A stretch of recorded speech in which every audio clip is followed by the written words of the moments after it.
Pažiūrėkite ten į kairę nuo jūsų. Ten labai panašus žmogus į jūs sėdi. Ai, šitas? Nu, tai aš jį pažįstu. Antrininkas. Tai dirba pas mane įmonėj. Kuo jis dirba? Nu, tai antrininku.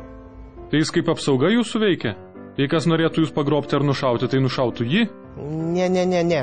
Mano apsauga rūpinasi mano apsaugos kompanija. Šitas tai tiesiog man padeda kasdienio gyvenimo smulkmenas susitvarkyti. O kokios šitos smulkmenos? Nu, būna visokių tokių durnų darbų, kurie atima baisiai daug laiko ir absoliučiai jokio džiaugsmo ar malonumo net neteikia.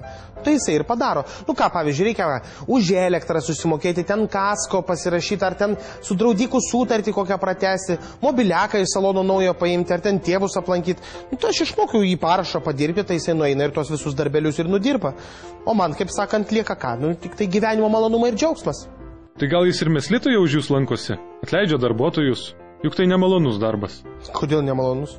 Labai malonus. Čia gaunasi toks kaip ir žaidimas su žmonių likimais. 100 kartų įdomiau nei PlayStation žais. Bet į kai kuriuos sechus, tai, tik tai aš jį pasiunčiu, kad jisai nueitų. Aš pats, aš pats neinu. Kodėl? Tai smirda tenai labai. Jis į jūs panašus, moka padirbti jūsų parašą. Nebijote, kad gali pridaryti jums problemų? Pavyzdžiui, paims paskolą jūsų vardu ir pradings? Tai aišku, kad nebijau. Ko man čia bijot? Pas mus užsimezgęs toks pasitikėjimas, tarpusavio ryšys vadinkim. Mes labai gražiai sutarėm ir jeigu jis ką nors panašaus padarytų, tai aš jį iš po žemę iškasiu. Ir ką tada? Ir vėl pakasiu po žemėm. Dėl to tvarkingai gerai dirba pas mane. Va šią savaitę pajutau, kad gerklę pradėjo kabinti, perštė truputį, tai aš nusiunčiau į polikliniką, nukašint. Pats sėdėsiu tarp tų vargolių visų ir pensininkų ir subnė šalsiu.